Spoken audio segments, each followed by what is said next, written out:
नमस्कार। जय Hind. Vision institute app पर आप सभी प्यारे साथियों का स्वागत, अभिनंदन। हम पढ़ रहे थे भारतीय इकोनॉमिक्स का बैच सेकंड ग्रेड एसएसटी के लिए। और आज हम जो टॉपिक पढ़ेंगे, इससे पहले मेरे भाई जो हमने टॉपिक पढ़ा वो पढ़ा गरीबी, निर्धनता। आज जो हम टॉपिक पढ़ेंगे वो पढ़ेंगे बेरोजगारी यानी अनएम्प्लॉयमेंट को। बहुत ही प्यारा, बहुत ही शानदार टॉपिक है जिसका नाम है बेरोजगारी। तो इससे भी हमारे अच्छे खासे प्रश्न देखने को मिलते हैं। बेरोजगारी ये जो टॉपिक है, अनएम्प्लॉयमेंट जो टॉपिक है, इससे प्रश्न हमें परीक्षा में अच्छे खासे देखने को मिलते हैं। तो आपको अच्छी तरह से ये टॉपिक समझना है और बहुत गहराई से। देखो, मैं आपको यहाँ पर बात बता देता हूँ। एक तो इसका जो बेसिक है वहां से प्रश्न आता है। इसके अलावा परीक्षा में ज्यादातर जो प्रश्न पूछे गए हैं वह पूछे गए हैं बेरोजगारी के प्रकार से। तो एक बात याद रखना सेकंड ग्रेड मेरे अभ्यर्थियों, जब मैं बात करूं प्रकारों की, तो इधर ही नजर गड़ा कर रखनी है। इधर ही आपको नजर जो है गड़ा कर रखनी है। ये पूरा टॉपिक हम करेंगे बहुत शानदार तरीके से। चलिए आ जाइए, करते हैं शुरुआत। तो हमारा जो टॉपिक है वो है बेरोजगारी। तो सबसे पहले हमें यही समझना है कि बेरोजगारी क्या होती है। बेरोजगारी क्या होती है? बेरोजगारी, बेरोजगारी जो है वो क्या होती है? सबसे पहले हमें ये समझना, बहुत बेसिक से सरलता के साथ मैं जो है वो ये आपको बात समझा देता हूं। समझो, मेरी बात सुनो मेरे भाई। कोई व्यक्ति है, ठीक है, उस वो काम करने की उसकी इच्छा है, ठीक है, वह काम करने की इच्छा रखता है। सुनते रहना मेरी बात। वह काम करने की इच्छा रखता है। पहली बात, करने की इच्छा रखता है। इच्छा रखता है यानी कोई व्यक्ति है, वो काम करने की इच्छा रखता है। दूसरी बात, उसे काम की तलाश है, वह काम को खोजता है। अगर उसको कोई काम नहीं मिलता है तो वो काम को खोजने की इच्छा रखता है। खोजने की इच्छा जो है, इच्छा वह रखता है, इच्छा रखता है। इसके अलावा जो वर्तमान में प्रचलित दर है, जैसे मान के चलो मजदूरी 500 रुपया के हिसाब है, तो वो इस प्रचलित दरों पर भी काम करने के लिए तैयार है। प्रचलित मजदूरी दर जो होती है, प्रचलित मजदूरी, मजदूरी जो दर है, दर पर काम करने को तैयार है। और लास्ट बात, काम करने की वो योग्यता भी रखता है। ऐसी बात नहीं है कि वो काम करने की इच्छा रखता है, उसके पास वो योग्यता भी है, वो काम कर सकता है। काम करने की योग्यता भी रखता हो, योग्यता भी हो। इतना सारा मामला हो, जैसे पहली बात मैंने की कि उस व्यक्ति काम करने की क्या होनी चाहिए? इच्छा होनी चाहिए। बिल्कुल सर, उस व्यक्ति काम करने की इच्छा है, वो काम खोजने की तलाश में हो, उसके ललक होने चाहिए, उसको भूख होनी चाहिए काम की। इसके अलावा बात करें तो उसको अगर हम बात करते हैं तो मजदूरी, प्रचलित जो मजदूरी चल रही है उस दर पे काम करने के लिए भी वो राजी हो जाए। इसके अलावा काम करने की वो योग्यता भी रखता है। ये सब इतना काम आपने पढ़ा, यदि इसके बावजूद भी काम न मिले, यदि इसके बावजूद भी काम न मिले, बावजूद भी काम न मिले, काम न मिले, तो हम ये कहेंगे कि वह बेरोजगार है। अगर इतना कुछ उसने प्रयास किया है, इसके बावजूद भी उसे काम नहीं मिल रहा है, तो हम उसे क्या कहेंगे? वह बेरोजगार है ना? ठीक है, या ये परिभाषा आप लिख सकते हो। और सर इसके अलावा हम कौन सी परिभाषा लिख सकते हैं? लिख सकते हो, वह स्थिति होती है, बेरोजगारी वह स्थिति होती है, बेरोजगारी, बेरोजगारी वह स्थिति होती है, वह वह स्थिति होती है, वह स्थिति होती है। तो बेरोजगारी जो है वो वह स्थिति होती है जिसमें एक व्यक्ति, जिसमें एक व्यक्ति, जिसमें एक व्यक्ति जो, ब्रैकेट में लिख लेना, प्रचलित दरों पर, हाँ लिख लेना, प्रचलित, प्रचलित वेतन दर पर, वेतन दर पर, है ना, जो प्रचलित वेतन दर पर, दर पर काम करने की योग्य हो, पर एक व्यक्ति जो काम करने के योग्य हो, वह काम करने की इच्छा रखता हो, इच्छा रखता हो, उसके बावजूद, के बावजूद उसे काम नहीं मिलता है। सेम वही बात है, उसे काम नहीं मिलता है, नहीं मिलता है, तो उसे हम क्या बोलेंगे कि भाई साहब यह क्या है, बेरोजगार है, यह बेरोजगार है। तो बेरोजगारी का मतलब आप मोटे मोटे तौर पे समझ गए होंगे, मोटे मोटे तौर पर जो है वो आप समझ गए होंगे। ठीक है, चलिए बहुत बढ़िया। अब मैं आपको एक बात और बताता हूं, ये इतना आप लिखो, फिर मैं आपको आगे एक बात और समझा देता हूं। ठीक है,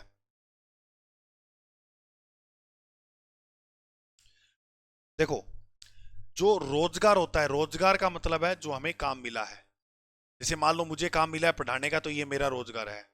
ठीक है, तो इसमें अब आप ये लिखोगे, रोजगार बेरोजगारी को, रोजगार जो होता है वह बेरोजगारी को श्रम बल, श्रम बल, श्रम बल का मतलब होता है लेबर फोर्स।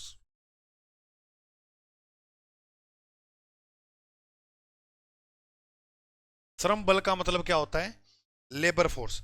लेबर फोर्स के संदर्भ में, लेबर फोर्स श्रम बल के संदर्भ में, संदर्भ में अभिव्यक्त किया हो, है ना, संदर्भ में अभिव्यक्त किया जाता है, संदर्भ में अभिव्यक्त किया जाता है, किया जाता है। रोजगार बेरोजगारी को, बेरोजगारी को श्रम बल में अभिव्यक्त करता है, संदर्भ श्रम बल के संदर्भ में अभिव्यक्त करता है। अब आपके सामने यहां पर एक नया नाम आया है, ये तो पता लग गया आपको कि जो रोजगार होता है वो बेरोजगारी को श्रम बल के संदर्भ में व्यक्त करता है, श्रम बल में करता है। अब आपको ये समझना है कि श्रम बल क्या होता है। अगर ये बात आप समझ गए लेबर फोर्स क्या है, तो आप ये समझ जाओगे कि रोजगार जो होता है वो बेरोजगारी को श्रम बल के संदर्भ में, जो है श्रम बल के संदर्भ में अभिव्यक्त कैसे करता है, ये बात आप समझाओगे। हाँ बहुत बढ़िया। चलिए अब देखो, इसके अंदर उन व्यक्तियों को शामिल किया जाता है जो काम करने के योग्य है, काम करने की इच्छा रखते हैं, काम करने की इच्छा रखते हैं एवं काम करने की उनकी जो आयु है वो भी है, वो भी है ना, उसे क्या बोलते हैं, श्रम बल। श्रम बल लिखो, श्रम बल। इसमें वह व्यक्ति शामिल है, इसमें वह व्यक्ति शामिल है, वह व्यक्ति शामिल है जो काम करने के योग्य हैं, वह काम करने की इच्छा रखते हैं तथा उनकी आयु, वेरी मोस्ट इंपॉर्टेंट पर्सन ये है, 15 से 64 वर्ष, 15 से 64 वर्ष, 15 से 64 वर्ष की हो।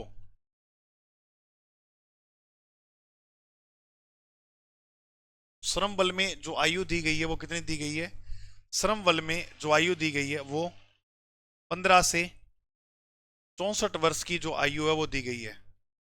तो इसमें वह व्यक्ति शामिल है जो काम करने के योग्य हैं, काम करने की इच्छा रखते हैं तथा उनकी आयु, हाँ, तथा उनकी आयु 15 से 64 वर्ष की हो, तथा उनकी आयु कितनी हो भाई मेरे, 15 से 64 वर्ष। तो वो सारे क्या कहलाएंगे, श्रम बल। क्या कहलाएंगे, श्रम बल। हाँ, अरे श्रम बल समझ गए क्या मेरे भाई, श्रम बल का मतलब है, श्रम बल का मतलब है काम करने वाले व्यक्ति, काम करने वाले जो व्यक्ति हैं, करने वाले जो व्यक्ति हैं वो प्लस काम खोजने वाले व्यक्ति, क्योंकि अगर काम खोजने निकलेंगे तो काम मिल ही जाएगा। काम खोजने वाले व्यक्ति, काम खोजने वाले जो व्यक्ति होते हैं उन्हें ही क्या बोला जाता है, उन्हें बराबर लगा के आप लिख सकते हो श्रम बल। उन्हें बराबर लगा के आप लिख सकते हो श्रम बल। श्रम बल में कौन व्यक्ति शामिल होते हैं? जो काम करने वाले व्यक्ति होते हैं और काम खोजने की तलाश रखते हैं, घर से निकलते हैं सुबह कि हमें काम मिल जाए, उन्हें हम श्रम बल बोलेंगे। इसलिए कहा गया है कि रोजगार जो होता है बेरोजगारी को श्रम बल के संदर्भ में अभिव्यक्त करता है ना, श्रम बल के संदर्भ में व्यक्त, यानी काम करने वाले व्यक्ति और काम खोजने वाले जो व्यक्ति है उन्हें ही क्या बोलते हैं? श्रम बल, है ना। ये काम करने वाले और काम खोजने वाले व्यक्ति की आयु जो मानी गई है यहाँ, वो 15 से 64 वर्ष कितनी मानी गई है? यानी न्यूनतम 15 साल का व्यक्ति काम करने लग जाता है। वैसे तो हम देखते हैं चाय के होटल पे 10-10 साल के जो बच्चे हैं वो छोटे छोटे लगे होते हैं, यहाँ वो बात नहीं हो रही है। ठीक है, 15 से 64 मानी गई है यहाँ पर श्रम बल के अंदर आयु कितनी? 15 से 64। हाँ हाँ, ठीक है, चलिए बहुत बढ़िया। अब मैं आपको एक बात आता हूँ। अच्छा, काम करने वाले जो व्यक्ति हैं उन्हें कार्य बल भी आप बोल सकते हो। कार्य बल, एक सूत्र इसका ये भी बन सकता है, कार्य बल प्लस बेरोजगार। अब बेरोजगार ही होंगे ये जो काम खोज रहे हैं, अभी उनको काम मिला तो नहीं है ना, बराबर आप श्रम बल ये सूत्र भी कर सकते हो, बराबर श्रम बल जो है वो ये सूत्र भी आप कर सकते हो। अब एक बात याद रखना, श्रम बल जो होता है, इस श्रम बल में क्या शामिल नहीं होता? श्रम बल में जो है वो शामिल नहीं होता, शामिल नहीं होता। वो क्या चीजें हैं जो श्रम बल के अंदर शामिल नहीं होती है? पहली बात आप याद रखोगे, पेंशन। पेंशन जो है वो इसमें शामिल नहीं होती है। जो पेंशन मिलती है ना बूढ़े व्यक्तियों को, वो इसमें शामिल नहीं होती है। हाँ, केवल पढ़ाई करने वाले जो छात्र हैं, केवल पढ़ाई करने वाले छात्र। इसके अलावा गृहिणी, गृहिणी जीवन में जो महिला जीवन बिता रही है, काम नहीं कर रही, तो वो इस श्रम बल में शामिल नहीं होगी। देखो, श्रम बल में का मतलब होता है जो व्यक्ति काम कर रहे हैं और काम को खोज रहे हैं। अब पेंशनरी है वो क्यों, बूढ़ा व्यक्ति है, पेंशनरी है वो क्यों काम खोजेगा? केवल पढ़ाई करने वाला जो छात्र है वो क्यों काम खोजेगा? उनका मतलब क्या, पढ़ाई करना है, केवल पढ़ाई करने वाला लिख रखा है यहाँ। और गृहिणी, गृहिणी उसका घर को मतलब चलाना ही ये कर्तव्य है, तो वो क्यों काम को जो है वो और खोजेगी, है ना। हाँ, इसके अंदर आ जाएंगे बहुत छोटे बच्चे। बहुत छोटे बच्चे भी शामिल नहीं होते हैं, छोटे बच्चे जो है वो शामिल नहीं होते। और बुजुर्ग भी, यानी बुजुर्ग की बात आ गई तो पेंशन मैंने तभी तो लिखी है। बुजुर्ग जो है, बुजुर्ग जो है वो भी शामिल इसमें नहीं होते हैं। श्रम बल में कौन कौन शामिल नहीं होता? जो पेंशन प्राप्त कर रहे हैं वो नहीं होंगे। केवल पढ़ाई करने वाले जो छात्र होते हैं वो भी शामिल नहीं होंगे। गृहिणी लोग जो है इसमें शामिल नहीं होते हैं मेरे भाई। बहुत छोटे जो बच्चे होते हैं वो भी इसमें शामिल नहीं होते हैं, और जो बुजुर्ग लोग होते हैं वो भी इसमें शामिल नहीं होते हैं। तो याद रखना, श्रम बल में काम करने वाले और काम को खोजने वाले व्यक्ति शामिल होते हैं। इसमें शामिल कौन नहीं होते? जो पेंशन प्राप्त कर रहे हैं, केवल पढ़ाई करने वाले छात्र हैं, गृहिणी है, बहुत छोटे बच्चे शामिल हैं, और बुजुर्ग जो है वो भी इसके अंदर क्या देखने को मिलते हैं आपको? वो शामिल नहीं देखने को मिलेंगे। बहुत छोटे बच्चे भी शामिल नहीं देखने को मिलेंगे। अब मैं आपको एक प्रश्न दे रहा हूं, उस प्रश्न का आप मुझे उत्तर देंगे करके। सभी मैं प्यारे साथियों को एक क्वेश्चन लिख के दे रहा हूं। मेरा प्रश्न आपसे ये है, 100 लोग का एक गांव है, 100 लोगों का एक गांव है, 100 लोगों का एक गांव है। देखते हैं कौन कौन साथी इसका उत्तर देता है। 100 लोगों का एक गांव है जिसमें 55 लोग काम कर रहे हैं, जिसमें जिसमें 55 लोग काम कर रहे हैं। 55 लोग जो है वो काम कर रहे हैं, 55 लोग जो है वो काम कर रहे हैं, और 5 लोग नौकरी ढूंढ रहे हैं, और 5 लोग नौकरी ढूंढ रहे हैं। 5 लोग जो है वो नौकरी ढूंढ रहे हैं। 40 लोग छात्र, बुजुर्ग और गृहिणी हैं। 40 लोग छात्र, बुजुर्ग एवं गृहिणी है, गृहिणी है, तो बताओ श्रम बल कितना होगा। अब मान के चलो ये टेक्निकल प्रश्न आ गया आपके सामने, ऐसे प्रश्न देखने को मिल सकते हैं, कोई बड़ी बात नहीं है। ऑप्शन ए में मैं लिख के दे रहा हूं 40, ऑप्शन बी में मैं लिख के दे रहा हूं 60, ऑप्शन सी में लिख के दे रहा हूं मैं 100, और ऑप्शन डी के अंदर मैं लिख के दे रहा हूं 50। बताओ जल्दी से कितने लोग जो है वो आपको इसका उत्तर जो है देखने को मिलेगा। जल्दी से मेरे भाई प्रश्न को पढ़ो, 1 मिनट का टाइम है, मैं साइड हो जाता हूं बोर्ड की तरफ से, आराम से करो।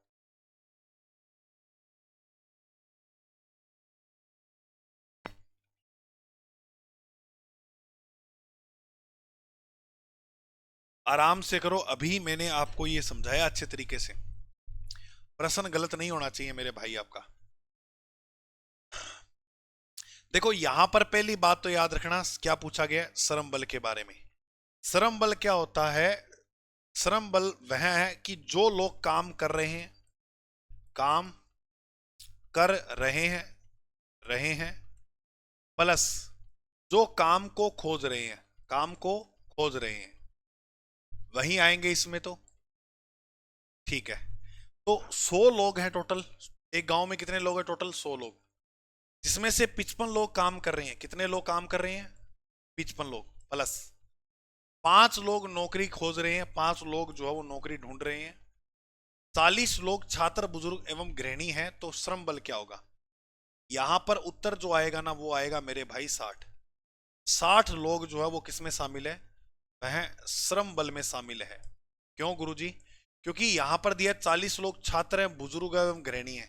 तो मैंने आपको बताया था कि श्रम बल में शामिल नहीं होंगे, छात्र नहीं होंगे, गृहिणी नहीं होंगे और बुजुर्ग, ये लोग जो है इसमें शामिल नहीं होंगे। बहुत ही अच्छे और शानदार तरीके से ये बात हमने सीखी है, ये बात हमने समझी है, और इकोनॉमिक्स का हर टॉपिक मैंने मेरे भाई आपको ऐसे पढ़ाया है। ठीक है, और ये सोच रहा हूं कि बेरोजगारी वाला टॉपिक है ना, एक काफी साथियों की डिमांड है कि यूट्यूब पे कराओ, तो फिर ये बड़ा एक बेरोजगारी का जो टॉपिक है वो अपने यूट्यूब पर करवा देंगे। और जो साथी कंप्लीट इकोनॉमिक्स करना चाहता है तो विजन इंस्टीट्यूट ऐप के अंदर हमने इकोनॉमिक्स का पूरा कोर्स जो डिजाइन किया है, इसके अंदर आपको जो है वो वीडियो कोर्स तो मिलेगा मिलेगा, उसके साथ साथ इसके अंदर टेस्ट सीरीज में मिलेगी, फिर उन टेस्ट सीरीज का वीडियो सोल्यूशन मिलेगा, और इनके साथ साथ PYQ की सीरीज भी जो है वो आपको देखने को मिलती है। ठीक है, ये सब एक ही कोर्स के अंदर मिलेगा इकोनॉमिक वरियर बैच में। तो साथी अभी तक नहीं जुड़ा है तो इकोनॉमिक्स वरियर बैच से जल्द जुड़े। इसका उत्तर क्या हो जाएगा मेरे भाई, ऑप्शन नंबर बी यानी 60। समझ में आ गई क्या बात, ये है श्रम बल के बारे में। एक बार सभी मेरे प्यारे साथी यस कर देंगे, श्रम बल के बारे में समझ आ गई तो। अब होता है श्रम बल भागीदारी। क्या होता है, श्रम बल भागीदारी। अब मैं आपको समझाऊंगा श्रम बल भागीदारी। अब आप हेडिंग लगाओगे अगला पॉइंट, श्रम बल भागीदारी, भागीदारी दर, ये क्या होती है। देखो इसका परीक्षा में जो प्रश्न आएगा वो क्या आ सकता है, वो आ सकता है इसके सूत्र को लेकर। लेकिन पहले ये तो समझें कि श्रम बल भागीदारी क्या होती है, श्रम बल भागीदारी दर क्या होती है। इसको इंग्लिश में प्रेजेंट किया जाता है LFPR को लेकर। LFPR का मतलब होता है लेबर फोर्स, L से क्या हो जाएगा, लेबर फोर्स यानी श्रम बल, लेबर फोर्स पार्टिसिपेशन रेशो।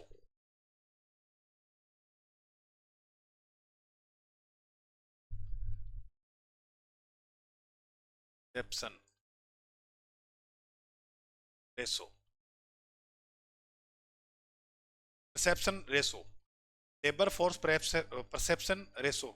ये थोड़ा सा मेरा प्रोनाउंसिएशन ठीक नहीं है इंग्लिश, ठीक है, परसेप्शन रेशो, ठीक है। हाँ 2-3 बार शब्द बोलते हैं फिर रिकॉल हो जाता है।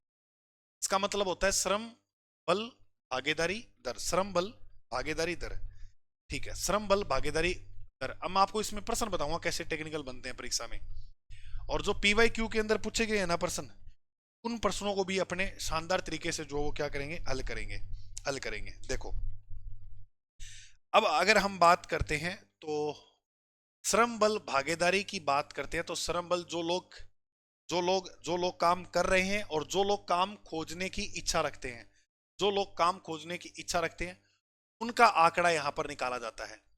वेरी मोस्ट इंपोर्टेंट ये बात है कि इसके आंकड़े एनएसएसओ द्वारा आंकड़े दिए जाते हैं, आंकड़े दिए जाते हैं। एक तो ये प्रश्न याद रखना, दिए जाते हैं कि एल एफ पी आर के जो आंकड़े हैं वो कौन देता है, NSSO, national sample survey office. क्या है इसका मतलब, नेशनल सैंपल सर्वे ऑफिस, सर्वे ऑफिस द्वारा जो है वो क्या दिए जाते हैं, इसके आंकड़े दिए जाते हैं। नेशनल सैंपल सर्वे ऑफिस के द्वारा जो है वो आंकड़े दिए जाते हैं। ठीक है, अब देखो, मैं अगर आपको बात बताऊं तो भारत में 2011-12 में, 2011 और 12 में, अब सुनते रहना मैंने 11-12 क्यों लिखा है, एनएसएस को अभी आगे जाके उड़ा देंगे अपने, कैसे उड़ा देंगे सुनते रहना। भारत में 2011-12 में देखा गया कि भारत में इसका आंकड़ा 36% बताएगा, 36% आंकड़ा जो है, आंकड़ा बताया गया किसका, श्रम श्रम बल भागीदारी दर का। 2011-12 की बात कर रहा हूं और आंकड़ा कितना बताया गया था, 36% का जो आंकड़ा है वो बताया गया। सर ये 36% आपने निकाला कैसे, तो मेरे भाई इसका जो सूत्र है ना, कई बार परीक्षा में सीधा का सीधा जो है सूत्र पूछ लेते हैं। कल वाली क्लास में मैं इसके प्रश्न कराऊंगा आपको, कल वाली क्लास में इसके प्रश्न कराऊंगा, आज आप अच्छे से इस टॉपिक को सीख लेना। इसका जो सूत्र होता है मेरे भाई वो क्या होता है, इसका जो सूत्र होता है, ऊपर आएगा श्रम बल, ऊपर क्या आएगा, ऊपर आएगा श्रम बल। सुनना ध्यान से, सूत्र को याद करना, मैं एक प्रश्न दूंगा और आप मुझे करके दिखाओगे। नीचे आएगा कार्यशील आयु जनसंख्या, कार्यशील यानी कार्यशील का मतलब है जो काम में लगी हुई है, कार्यशील आयु जनसंख्या इसके अंदर आएगी, कार्यशील जनसंख्या जो है वो इसके अंदर आएगी जो काम में लगी हुई है, काम में लगी हुई है, और फिर हम लास्ट में मल्टीप्लाई कर देंगे 100 से। अगर इस प्रकार आप कर देते हो तो यह सूत्र बन जाएगा, एल एफ पी आर का जो है वो सूत्र बन जाएगा, एल एफ पी आर का सूत्र बन जाएगा, श्रम बल बट्टे में कार्यशील आयु की जनसंख्या गुणा 100। अब मेरे भाई मैं आपको एक प्रश्न दे रहा हूं, उस प्रश्न का आप मुझे जो है वो जवाब दोगे। मैं आपको एक क्वेश्चन दे रहा हूं, उसका जवाब दो। प्रश्न ये है कि यदि 100 लोग कार्यशील जनसंख्या के हैं, यदि 100 व्यक्ति कार्यशील जनसंख्या के हैं, कार्यशील जनसंख्या के हैं 100 लोग, कितने लोग, 100 लोग, 100 लोग कार्यशील जनसंख्या के हैं और 60 श्रम बल के हैं, और 60 व्यक्ति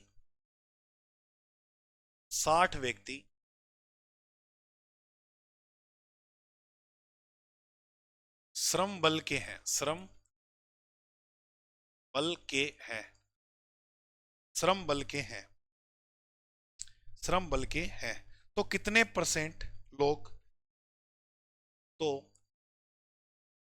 कितने प्रतिशत लोग लेबर मार्केट में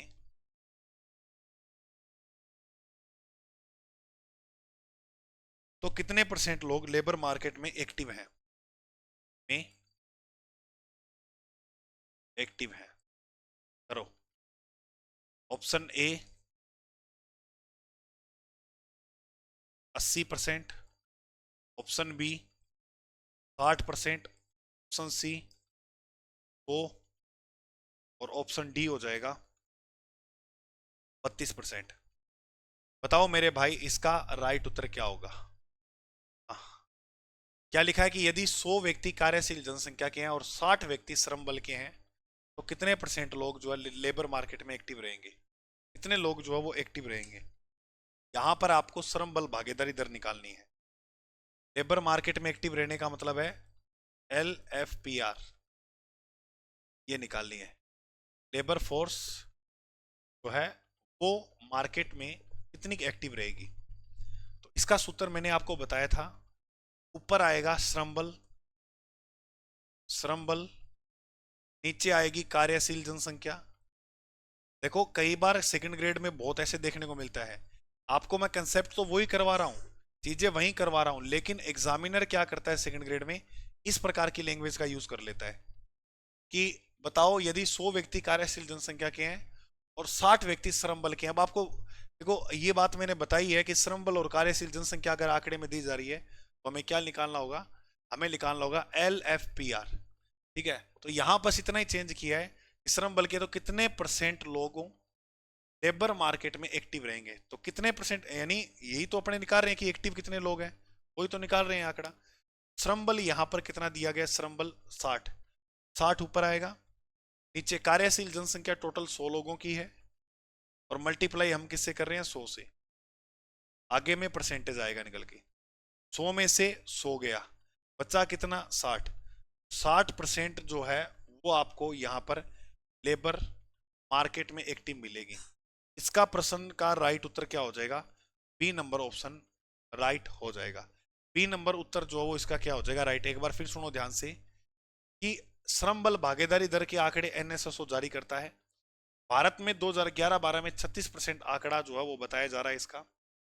LFPR ये आंकड़ा कैसे निकाला, तो इसका ये सूत्र है श्रम बल बटे में कार्यशील जनसंख्या, लिख सकते हो या आयु जनसंख्या लिख सकते हो, कार्यशील जनसंख्या लिखो तो भी चल जाएगा, गुणा में 100 कर दो। अब जैसे ये प्रश्न आता है इस प्रकार का, तो इस सूत्र लगा के आप करोगे तो आपका उत्तर जो है मेरे भाई वो निकल कर आ जाएगा, आपका जो उत्तर है वो निकल कर आ जाएगा। ठीक है, चलिए अच्छा मैं अब आपसे ये कहता हूं, अब मान के चलो ये परसेंटेज आपको कभी 60 दिख रहा है तो कभी 70, 80, 90 ये भी दिख जाएगा। मैं कह रहा हूं आपको कि अगर LFR ज्यादा होता है, देखो इस प्रकार के टेक्निकल प्रश्नों को समझना, अगर यह ज्यादा होता है तो क्या होगा। जैसे सेकंड ग्रेड में एक प्रश्न आया, वो प्रश्न मैं आपको कल कराऊंगा, मुद्रास्फीति को लेकर था और इस टॉपिक से जुड़ा हुआ था कि अगर मुद्रास्फीति में वृद्धि होती है यानी महंगाई में वृद्धि होती है तो बेरोजगारी पर उसका क्या प्रभाव था, वास्तविक बेरोजगारी और प्रचलित बेरोजगारी दर, ऐसा सा प्रश्न था, मैं कल करवाऊंगा आपको। ठीक है, सेकंड ग्रेड में वो पूछा गया है। तो इस प्रकार के प्रश्न आपको देखने को मिलते हैं मेरे भाई। जैसे आपसे पूछा LFPR ज्यादा हुआ तो क्या होगा, जैसे अभी मैंने आपको टॉपिक कराया था काफी टाइम पहले, मौद्रिक नीति, जिसमें मैंने बताया था कि अगर हम रेपो रेट को बढ़ा दें तो फिर लोग जो बैंक से पैसा कम लेते हैं, बैंक से पैसा कम लेंगे तो महंगाई कंट्रोल हो जाएगी। तो रेपो रेट बढ़ती है तो महंगाई कंट्रोल होती है, जब रेपो रेट घटती है तो महंगाई बढ़ती है। ये बात हमने आपको समझाई थी उस टॉपिक में, बहुत शानदार तरीके से करवाया था। SI का भी एग्जाम हुआ, कहते हैं कि आंसर नहीं मिल रहे, इतना जीके का पेपर हार्ड था। अपने इकोनॉमिक्स पूरा कोर्स उससे उससे जो वो देखने को मिला, अपने जितने भी 4-5 क्वेश्चन आए इकोनॉमिक्स के अपने इस कोर्स के अंदर जो पूरे के पूरे देखने को मिले थे। तो ऐसी कोई बात नहीं, अगर लगनी से करें भाई, सेकंड ग्रेड की अपने पढ़ रहे हैं, दिक्कत वाली बात नहीं है, ना दिक्कत होगी आपको। ठीक है, अभी देखो मैं आपको अब नई चीज समझा रहा हूं, क्या समझा रहा हूं कि यदि LFPR अगर ये ज्यादा होता है, ये हम टेक्निकल प्रश्न कर रहे हैं, यदि यह ज्यादा हुआ, ज्यादा अभी जैसे परसेंटेज निकाला था ना हमने, तो अगर यह ज्यादा हुआ तो क्या प्रभाव देखने को मिल सकता है, अगर यह ज्यादा हुआ तो क्या प्रभाव देखने को मिला।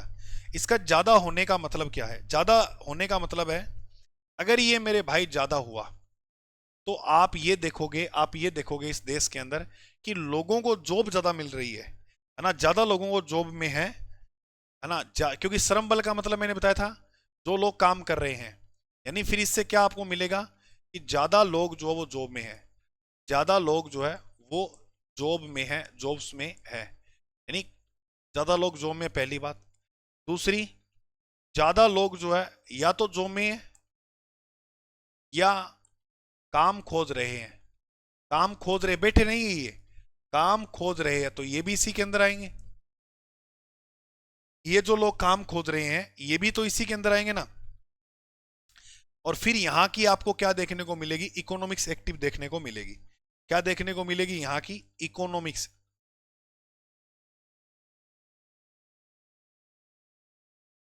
एक्टिव मिलेगी आपको, यहां की अर्थशास्त्र जो है वो एक्टिव रूप से देखने को मिलेगी।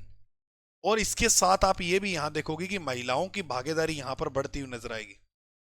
महिलाओं की भागीदारी जो है, क्योंकि महिला जॉब ज्यादा मिली है, जॉब ज्यादा होगी तो पुरुषों के साथ साथ महिलाओं को भी काम पे रख लेंगे, तो महिलाओं के पास फिर पैसे रहने लग जाएंगे। और जेब पैसा देखो, वैसे देखे तो कुछ भी नहीं है, और वैसे देखे तो बहुत कुछ भी है। पैसा पहले भी बहुत कुछ था और आज के टाइम में भी बहुत कुछ है। तो वो बात है, महिलाओं की भागीदारी बढ़ेगी इससे। जॉब ज्यादा होंगी तो महिलाओं को भी काम पर रखा जाएगा, इनकी भी भागीदारी यहां पर आपको क्या है, बढ़ती हुई नजर आएगी। रोजगार के अवसर बढ़ जाएंगे, रोजगार के अवसर बढ़ जाएंगे, लोगों को काम धंधा मिलने लग जाएगा। रोजगार के अवसर बढ़ जाएंगे। हाँ, क्या हो जाएंगे, बढ़ जाएंगे। रोजगार के अवसर बढ़ जाएंगे। तो भाई साहब ये बढ़िया बात है। LFPR जो है यदि ज्यादा होता है तो ये काम होगा। अच्छा मान लो अगर ये कम होता है, कम होता है तो इसका उल्टा कर दो। कम होता है तो क्या कर दोगे, इसका उल्टा कर दोगे। जैसे पहली बात, ज्यादा लोग जॉब्स में, यहां पर कम लोग जॉब में होंगे, कम लोग जो वो क्या होंगे, जॉब्स में होंगे। ज्यादा लोग काम खोजेंगे, यहां पर काम खोजने निकलेंगे, मिलेगा नहीं, तो फिर जॉब कम होगी तो काम भी कम होगा, तो लोग हतोत्साहित हो जाएंगे, काम को खोजेंगे ही नहीं। इकोनॉमिक जो है वो डीएक्टिव हो जाएगी, महिलाओं की भागीदारी कम हो जाएगी, रोजगार के अवसर जो है वो भी क्या हो जाएंगे, कम। तो यदि कम होता है तो यहाँ कम सब कुछ देखने को मिलेगा। LFPR जो वो आपको क्या देखने को मिलेगा, यहाँ कम देखने को मिलेगा, कम देखने को मिलेगा मेरे भाई, कम देखने को। इतनी बात समझ में आ गई क्या, इतनी बात आपको सभी को समझ में आ गई क्या, आ गई। हाँ, LFPR यदि ज्यादा हुआ तो ज्यादा लोगों को जॉब्स मिलेगी, ज्यादा लोग काम को खोजेंगे, इकोनॉमिक्स एक्टिव हो जाएगी, महिलाओं की भागीदारी बढ़ेगी, रोजगार के अवसर बढ़ जाएंगे। असत्य, सत्य कथन वाले प्रश्न भाई कैसे भी बने, सब आप जो है फोड़ दोगे।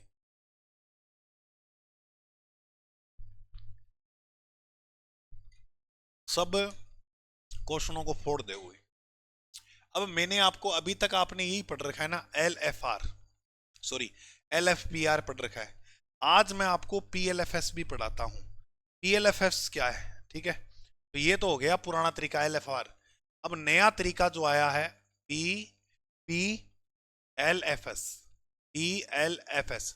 अब नया जो तरीका आया है इसको निकालने का, इन आंकड़ों को निकालने का, वो आया है PLFS। अब इसको पढ़ना है अपने को, ये क्या होता है। बहुत ही अच्छे अच्छे प्रश्न बनेंगे यहां से, मैं फिर यहां स्टार लगा देता हूं। यह मेरे भाई वेरी इंपॉर्टेंट है, उससे भी ज्यादा इंपॉर्टेंट है जो अभी हमने पढ़ा है, जो अभी हमने पढ़ा है। देखो, पीरियोडिक लेबर फोर्स सर्वे, इसकी फुल फॉर्म क्या होती है, पीरियोडिक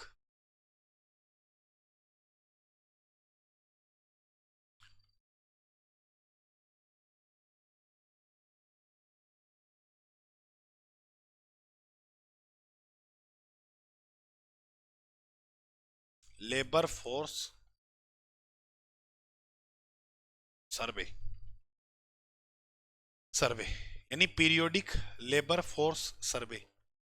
पीरियोडिक लेबर, पीरियोडिक का मतलब अब धीरे धीरे समझो। देखो पहला प्रश्न वेरी मोस्ट इंपोर्टेंट, इसे 2017 में शुरू किया गया, 2017 में शुरू किया, क्यों किया वो भी बताऊंगा। शुरू किया इसको 2017 में, जो वो क्या किया गया, शुरू किया गया, 2017 में शुरू किया गया। हाँ चलिए, अच्छा अब आपका प्रश्न ये आएगा कि इसे 2017 में क्या किया, शुरू किया गया, वाई, व्हाट, क्यों किया गया, क्यों शुरू किया गया, क्योंकि NSSO जो था ना, NSSO के आंकड़े आने में देरी होती थी। NSSO के आंकड़े जो है वो देरी से आते थे, आंकड़े देरी से आते थे, देरी से आते थे, आते थे। जैसे मान के चलो इसने एनएसएसओ ने आंकड़ा दिया 2004 का, ठीक है। 2004-05 के बाद दिया 2009-10, 2009-10 के बाद दिया 2011-12। इस प्रकार के जो है वो ये आंकड़े दिया करता था। अब इतने इतने साल का गैप के बाद ये मेरे भाई क्या दे रहा है, आंकड़े दे रहा है। तब सरकार ने ये चाहा कि यार एनएसएसओ आंकड़े जबरदस्त नहीं देता है, क्योंकि हम इसके स्थान पर कुछ और लेकर आते हैं। तब ये लेकर आए थे PLFS, यानी periodic labour force survey. Periodic labour force survey यह तीव्रता से डाटा देता है, तीव्रता से। याद रखना, याद रखना, यह तीव्रता से डाटा देता है, यह तीव्रता से डाटा देता है, से डाटा देता है। यह तीव्रता से क्या देता है, डाटा देता है। एक तो ये बात रखना। अब मैं कुछ 2021 की रिपोर्ट के अनुसार आपको, बस 21 वाले ही याद करने हैं आपको, अब 21 का ही पूछा जाएगा, ठीक है। तो 2021 की रिपोर्ट जो दी उसके अनुसार अगर मैं आपको बात बताऊं मेरे भाई, इस 2021 वाली रिपोर्ट के अनुसार अगर मैं आपको बात बताऊं तो भारत में 7.2% जो है वो बेरोजगारी देखने को मिली। इसके अनुसार 7 पॉइंट, क्योंकि 7.2% की क्या देखने को मिली, बेरोजगारी। इतनी 7.2% की जो है वो बेरोजगारी जो है वो आपको देखने को मिली 2021 में, ठीक है। हाँ,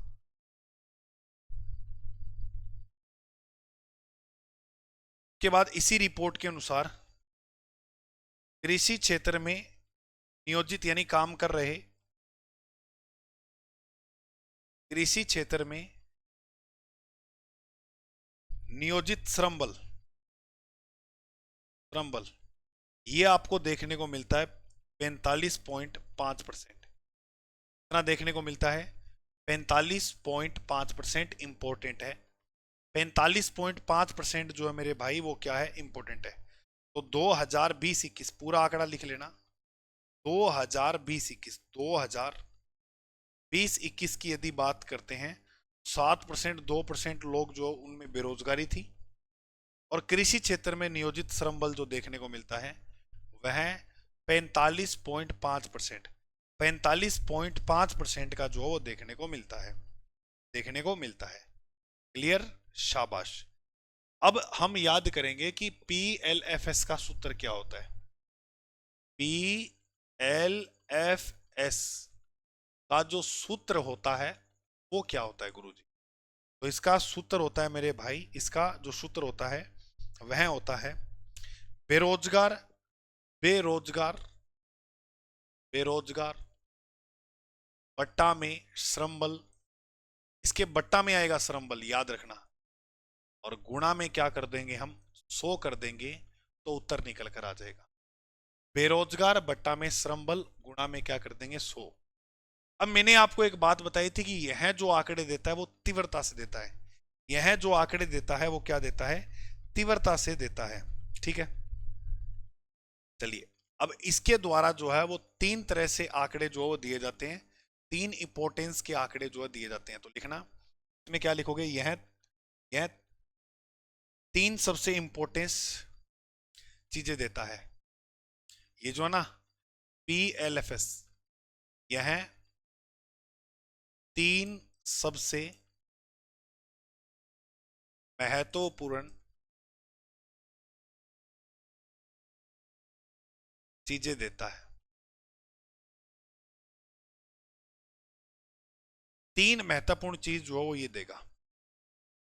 3 महत्वपूर्ण क्या क्या जो है वो चीजें देता है ये, 1, 2 और 3।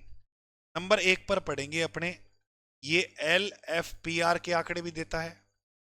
सर ये तो हमने पढ़े हैं श्रम बल वाले। इसके साथ साथ आपने ये नहीं पढ़ा, WPR, यह आंकड़े भी देता है।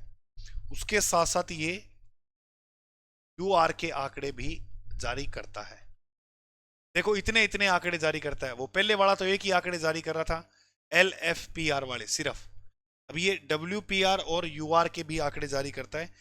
हाँ, LFPR का मतलब बता दिया, labour force perception ratio.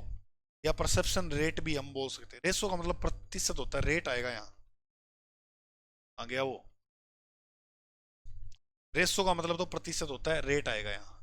Rate का मतलब होता है दर। रेट का मतलब क्या होता है? दर होता है। चलिए देखो भाई, मेरे बात को ध्यान से सुन के, एल एफ पी आर का मतलब समझते हो? एल एफ पी आर का मतलब क्या हो गया? एल एफ पी आर का मतलब कितने लोग काम कर रहे हैं और कितने खोज रहे हैं। इसका मतलब कितने लोग काम कर रहे हैं, कितने लोग काम कर रहे हैं, काम कर रहे हैं, एक तो ये आ जाएंगे। वह कितने लोग काम को खोज रहे हैं, ये तो कहलाता है एल एफ पी आर। इसके अलावा बात करते हैं W P R. W P R की अगर हम बात करते हैं तो worker population rate ratio. Worker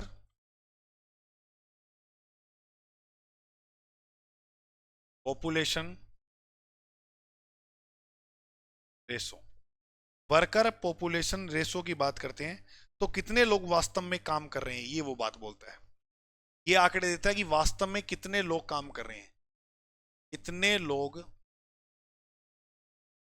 वास्तव में काम कर रहे हैं, काम कर रहे हैं, कितने लोग वास्तव में काम कर रहे हैं, ये आंकड़े देता है डब्ल्यू पी आर।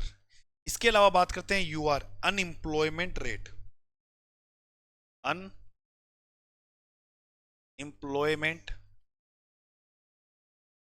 रेट, ये जो मैंने लिखाई थी ना बेरोजगारी दर, बेरोजगारी जो दर देखने को मिलती है आपको, वो कितनी मिलती है 2020-21 के अनुसार? वो मिलती है 60.2% की। कितनी देखने ये दर है, सॉरी मैंने पहले बेरोजगारी बोल दिया था ना। बेरोजगारी दर आपको 2020-21 में कितनी देखने को मिलती? 7.2%। और कृषि क्षेत्र में नियोजित श्रम बल है 45.5%। अब यहां से सुनना मेरी बात को।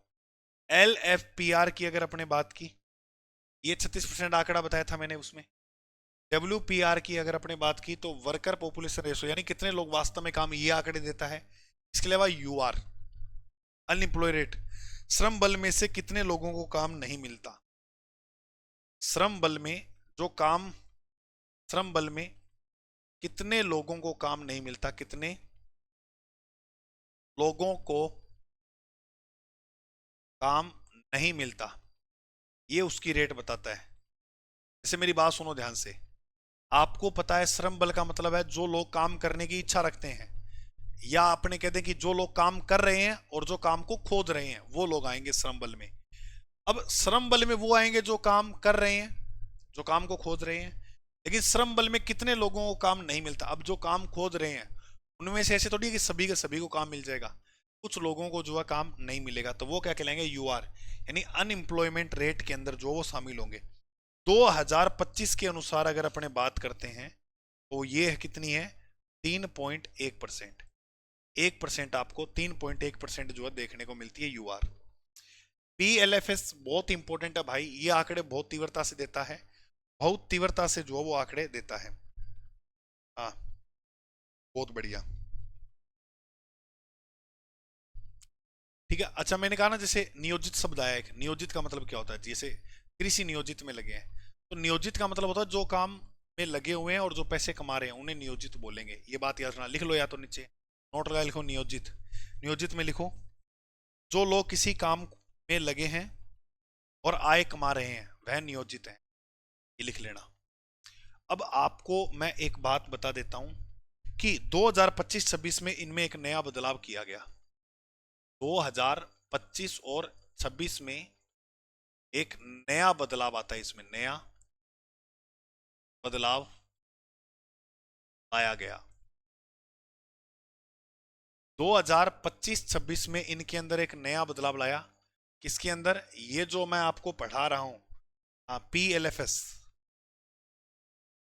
पी एल एफ एस, इसकी जो मेथड था, इसका जो पहले विधि थी, पीएलएस की विधि को बदला गया। इस विधि को अब बदल दिया, बदला गया। ये बदलाव हुआ है 2025-26 के अंदर, पहले नहीं था। क्या गुरुजी बदलाव क्या किया है?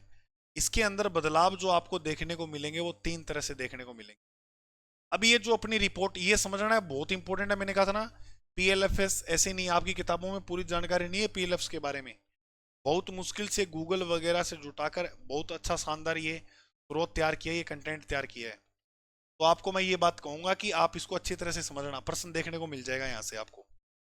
अच्छा, मैं ये बताता हूं कि इसके जो आंकड़े प्रस्तुत होते हैं वो 3 तरह से, इसकी विधि बदल दी है। अब आंकड़े जो है वो 3 तरह से प्रस्तुत होते हैं। ये जो आंकड़े को प्रस्तुत करता है वो कितने तरह से करता है? 3। बीच वाला सबसे ज्यादा इंपॉर्टेंट है, बीच वाला सबसे ज्यादा इंपॉर्टेंट है। पहला होगा मासिक यानी मंथली। एक तो मासिक रूप में ये आंकड़ा देता है, एक आंकड़ा देता है त्रैमासिक रूप, 3 महीने का आंकड़ा देता है, और एक देता है वार्षिक। करंट अफेयर की किताब आती है ना, मंथली मैगजीन आती है, फिर 3 महीने वाली आती है, और फिर वार्षिक। सिंपल है, मंथली 3 मंथ और वार्षिक, ऐसे ही ये जो है वो आंकड़े देता है। हाँ ठीक है। इसमें तो क्या करता है, मासिक में तो हर महीने आंकड़े देगा, हर महीने, हर महीने देता है। किसके आंकड़े देगा? यहां पर ये आंकड़े देगा उन तीनों के जो पहले पढ़ाई मैंने, एल एफ पी आर के आंकड़े देगा, उसके बाद डब्ल्यू पी आर के आंकड़े देगा, यू आर के आंकड़े देगा। ये सब आंकड़े जारी करता है हर महीने। ठीक है।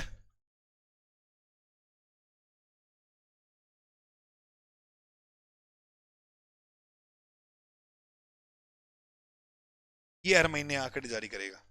तो ये हर 3 महीने में, हर 3 महीने में जारी करेगा। अब सुनना, वेरी मोस्ट इंपोर्टेंट प्रश्न, मोस्ट इंपोर्टेंट जो है वो क्वेश्चन। क्या गुरुजी? देखो, दिसंबर 2024 में, दिसंबर 2024 तक केवल, केवल ये जो है दिसंबर 2024 तक केवल और केवल ये शहरी त्रैमासिक आंकड़े देता था, लेकिन वर्तमान में ये ग्रामीण आंकड़े भी देने लग गया है ना? हाँ ठीक है। तो पहले जो है वो ये केवल और केवल शहरी आंकड़े प्रस्तुत करता था, आंकड़े देता था, किंतु अब ये सन भी देखते चलना, 2025-26 में रिपोर्ट आती है, 2025-26 में इस प्रकार से आंकड़े देने लगा। दिसंबर 2024 में पहले ये शहरी के आंकड़े देता था, किंतु अब शहरी व ग्रामीण बेरोजगारी के जो आंकड़े है वो देता है, आंकड़े देता है। त्रैमासिक रिपोर्ट में ये काम करता है। वार्षिक के अंदर क्या है, पूरे वर्ष का यहां विवरण तैयार करके दे देता है। पूरे वर्ष का जो है वो क्या दे देता है, ये विवरण तैयार करके पूरा का पूरा दे देता है। पूरे वर्ष का जो है विवरण तैयार करके दे देता है। ये था मेरे भाई सिंपल सी बातें बेरोजगारी को लेके, बेसिक बेसिक। अब इसके बाद हम पढ़ेंगे बेरोजगारी के प्रकार, बेरोजगारी के प्रकार। तो उम्मीद करूंगा मैं आपको समझ में आया होगा बढ़िया तरीके से। एक बार फिर करते हैं। बेरोजगार हमने बताया कौन होता है, काम करने की इच्छा रखता है, काम को खोजने की इच्छा रखता है, पतली मजदूरी दर पे काम करना चाहता है, काम करने की योग्यता भी रखता है, फिर भी उसको काम नहीं मिल रहा, वो बेरोजगार है। श्रम बल क्या होता है, इसमें वह व्यक्ति शामिल होते हैं जो काम करने की इच्छा रखते हैं और काम खोजते भी रहते हैं। ठीक है, तथा उनकी आयु 15 से 64 वर्ष की जो वो मानी जाती है, वो श्रम बल में शामिल होते हैं। काम करने वाले व्यक्ति और काम खोजने वाले व्यक्ति। कार्य बल प्लस बेरोजगार बराबर श्रम बल होता है, कि यह सूत्र भी परीक्षा में आता है। इसमें ये चीजें शामिल नहीं होती है, पेंशन, केवल पढ़ाई, गृहिणी, बहुत छोटे बच्चे शामिल नहीं होते, बुजुर्ग जो है वो भी इसमें शामिल नहीं होते हैं। ये फिर मैंने आपको प्रश्न कराया, ये आप कर दोगे। श्रम बल भागीदारी बताई थी, एल एफ पी आर पहले ये आती थी, ये एनएसएसओ जारी करता था, आंकड़े देरी से आते थे इसके। फिर हम इसके स्थान पर क्या लेकर आए, मतलब इसके स्थान पर हम लेकर आए, इसके स्थान पर लेकर आए पीएलएफएस। अब ऐसे नहीं है कि इसके स्थान पर ये ले आए तो इसके प्रश्न नहीं आएंगे, ये चीजें याद रखना, जब LFPR ज्यादा होता है तो क्या प्रभाव पड़ता है, कम होता है तो क्या प्रभाव पड़ता है, दिमाग में रखना ये। PLFS की बात करें तो इसे 2017 में शुरू किया गया। एक तो ये प्रश्न इंपॉर्टेंट है क्योंकि NSSO के आंकड़े देरी से आते थे, इसकी तीव्रता को देखकर हमने ये शुरू किया। 2020-21 की रिपोर्ट 7.2% की बेरोजगारी दर बताती है। कृषि क्षेत्र में नियोजित श्रम की बात करें तो 45.5% है, 45.5 याद रखना ये। PLF का सूत्र बेरोजगार बटे श्रम बल गुणा 100। यह 3 सबसे महत्वपूर्ण चीजें देता है हमें। एक तो इसके आंकड़े देता है, WPR के आंकड़े देता है, और UR के। LPR का मतलब होता है कितने लोग काम कर रहे हैं और कितने लोगों को काम खोज रहे हैं।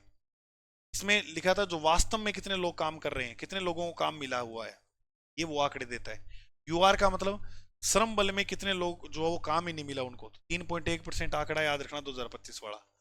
25-26 में इसमें नया बदलाव किया गया, इसकी जो विधि है उसको बदला गया। आंकड़े 3 तरह से प्रस्तुत करता है अभी ये, पहले एक तरह से करता था, अब 3 मासिक स्तर पे करता है, त्रैमासिक पे करता है और वार्षिक।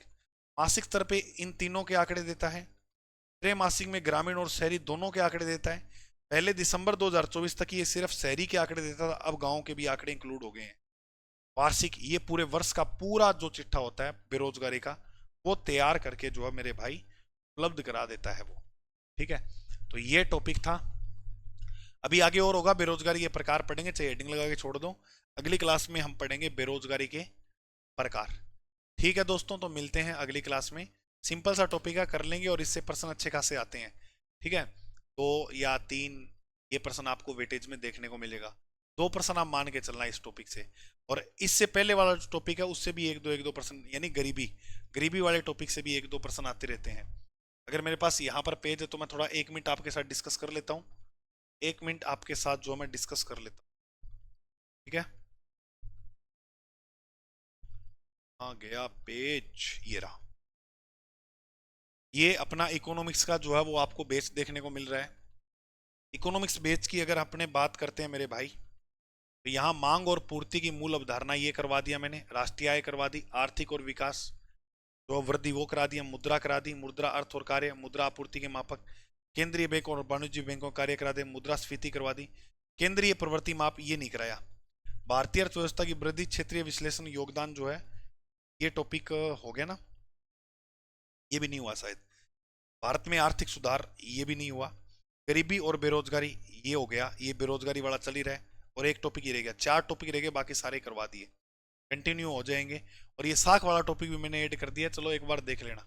ये उपभोक्ता संतुलन ये बाकी हटा दिए, अब ये नहीं पढ़ेंगे अपने।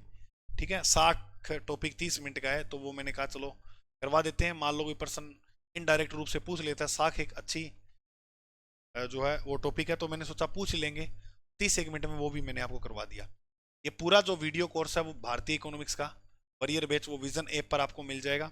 जिन साथी ने अभी तक ज्वाइन नहीं किया है वो जल्द से जल्द ज्वाइन करें। और अपनी SST की टेस्ट सीरीज चल रही है, प्रैक्टिस के लिए उस टेस्ट सीरीज को जरूर आप ज्वाइन कर लेना। कि SST जो सब्जेक्ट के विद्यार्थी हैं उनकी प्रैक्टिस बहुत ज़्यादा जरूरी है मेरे भाई। अभी के लिए सभी मेरे प्यारे साथियों को नमस्कार, जय हिंद, मिलते हैं अगली क्लास में।